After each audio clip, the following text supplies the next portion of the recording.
रफ़ी साहब की सुपरहिट कव्वाली के कारण इस संगीतकार ने इस फिल्म को ही ठुकरा दिया था। कौन सी कव्वाली थी, कौन ये संगीतकार थे जिन्होंने इस कव्वाली के कारण पूरी फिल्म को ठुकरा दिया था, आज इस पर बात करेंगे। दोस्तों, चैनल पर नहीं तो चैनल को सब्सक्राइब कर लीजिएगा, बेल आइकन भी प्रेस कर लीजिएगा ताकि नोटिफिकेशन आप तक पहुंचते रहे। नमस्कार, मैं महेश कोहली बॉलीवुड संगीत के सफ़र से। दोस्तों, मैं जिस संगीतकार की बात कर रहा हूँ उनका अंदाज़ अलग था संगीत देने का। एक अलग तरीके की मधुरता उनकी संगीत में दिखाई पड़ती थी, अलग जॉनर था उनका, अलग तरीके के संगीतकार थे और हर बार उन्होंने ये दावा किया कि वो ओरिजिनल संगीत बनाते थे। जी हाँ, ये संगीतकार हैं ख़याम साहब की। अगर बात करें, शुरुआती दौर में घर से भाग कर ये आए थे और इनके जो गुरु थे लेजेंड संगीतकार हुस्नलाल भगत राम थे। हुस्नलाल भगत राम से इन्होंने संगीत सीखा, फिर उन्होंने अपनी किस्मत आजमाई हिंदी फिल्म संगीत जगत में और इनको कामयाबी भी मिली। और शुरुआती दौर में इन्होंने हुस्नलाल भगत राम के संगीत निर्देशन में गायन भी किया। जी हाँ, संगीतकार ख़याम ने गाना भी गाया। शुरुआती दौर में इन्होंने फिल्म संगीत जगत में शर्मा जी नाम से संगीत दिया। इन्होंने जोड़ी बनाई थी शर्मा जी वर्मा जी के नाम से। वर्मा जी भी इनके एक दोस्त थे जो बाद में बंटवारे के बाद पाकिस्तान चले गए थे। फिर शर्मा जी यानी कि संगीतकार ख़याम बॉलीवुड ही में रह गए और इन्होंने जब फुटपाथ जैसी फिल्म की दिलीप कुमार साहब की, वहाँ से इन्होंने अपना असली नाम देना शुरू किया, ख़याम। जी हाँ, फुटपाथ इनकी बहुत बड़ी हिट फिल्म थी, म्यूज़िकल हिट फिल्म थी। और उसके बाद इन्होंने राज कपूर साहब की एक और फिल्म की संगीतकार ख़याम ने, वो फिल्म थी फिर सुबह होगी। अब दो बड़ी फिल्में संगीतकार ख़याम के खाते में थी। संगीतकार ख़याम का नाम हो चुका था।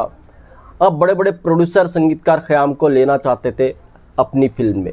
जी हाँ, एक ऐसी फिल्म का किस्सा है जिसको संगीतकार ख़याम ने ठुकरा दिया था। और ठुकराने का कारण भी देखिएगा, आप चौंक जाएंगे कि इस बात के लिए, सिर्फ इस बात के लिए इतनी बड़ी फिल्म को संगीतकार ख़याम ने ठुकरा दिया था।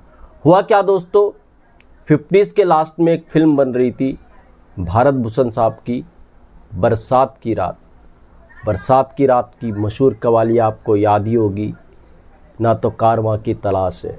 सारे के सारे गाने बरसात के सुपर डुपर हिट दिए थे और इसके संगीतकार थे रोशन। मगर शुरुआती दौर में प्रोड्यूसर की जो चॉइस थे वो बतौर संगीतकार रोशन नहीं बल्कि ख़याम थे। ख़याम अपना सिक्का जमा चुके थे इंडियन फिल्म इंडस्ट्री में, अपना नाम बना चुके थे और ख़याम नाम से संगीत भी उन्होंने देना शुरू कर दिया था। जैसे मैंने कहा, फुटपाथ और फिर सुबह जैसी होगी बड़ी फिल्में उनके खाते में थी। सबको विश्वास था संगीतकार ख़याम कुछ अलग करेंगे। तो बरसात की रात का काम जब संगीतकार ख़याम को सौंपा गया तो संगीतकार ख़याम ने बरसात की रात की सारी सिचुएशन को समझा और संगीत देने के लिए तैयार हुए।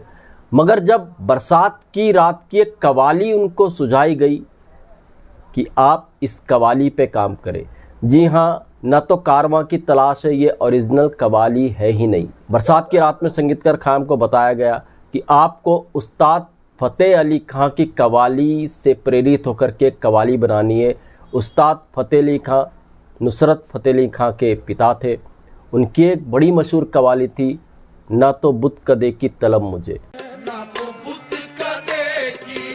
तो प्रोड्यूसर्स का कहना था आपको इस कव्वाली से, ना तो बुत कदे की तलब मुझे, प्रेरित होकर के एक कव्वाली इस फिल्म के अंदर बनानी है।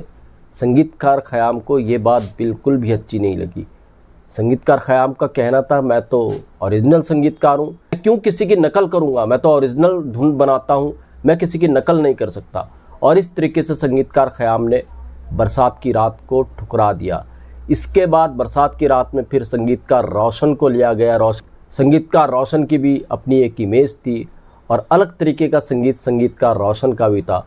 तो बरसात की रात में इस तरीके से फिर संगीतकार रोशन आए और उन्होंने ना तो बुत कदे की तलब मुझे इस कव्वाली से प्रेरित होकर के कंपोज की कव्वाली, ना तो कारवां की तलाश है, ना तो कारवां की, जिसमें लिरिक्स आए फिर साहिर लुधियानवी साहब के। एक और कव्वाली फ़तेह अली खां साहब की इस फिल्म में ली गई थी। जी हाँ, वो कव्वाली थी, बरसात की रात की कव्वाली थी, निगाहे नाज के मारों का हाल क्या होगा। नाज के मारों का। और फ़तेह अली खां साहब की कव्वाली थी, सहर करीब है, साथ में चल। और फ़तेह अली खां साहब की कव्वाली थी, सहार करीब है, साथ में चल। और फ़तेह अली खां साहब की कव्वाली थी, निगाहे नाज के मारों का हाल क्या होगा। और फ़तेह अली खां साहब की कव्वाली थी, सहर करीब है, सितारों का क्या होगा।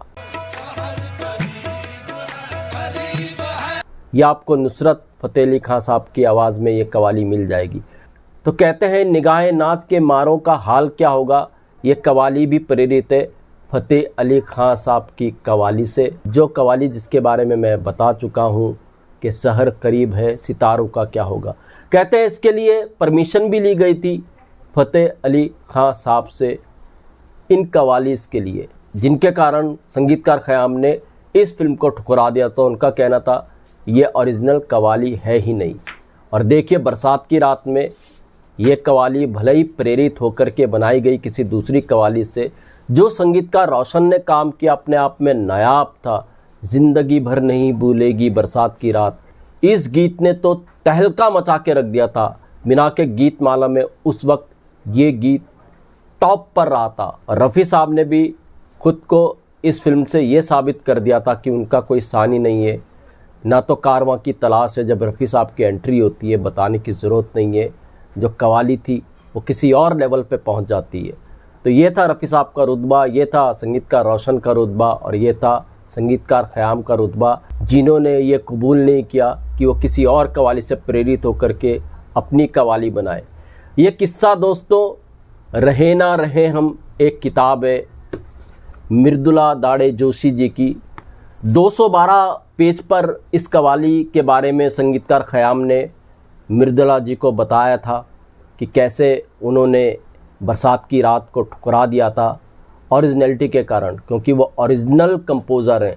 और उन्होंने ये भी कहा कि उनको इसका कभी मलाल नहीं रहा कि बरसात की रात जैसी फिल्म उन्होंने ठुकरा दी थी। तो दोस्तों आज का किस्सा यहीं तक, फिर मिलूँगा किसी और वीडियो में किसी और किस्से के साथ। महेश कोहली को दीजिएगा इजाज़त। Goodbye, good luck and take care.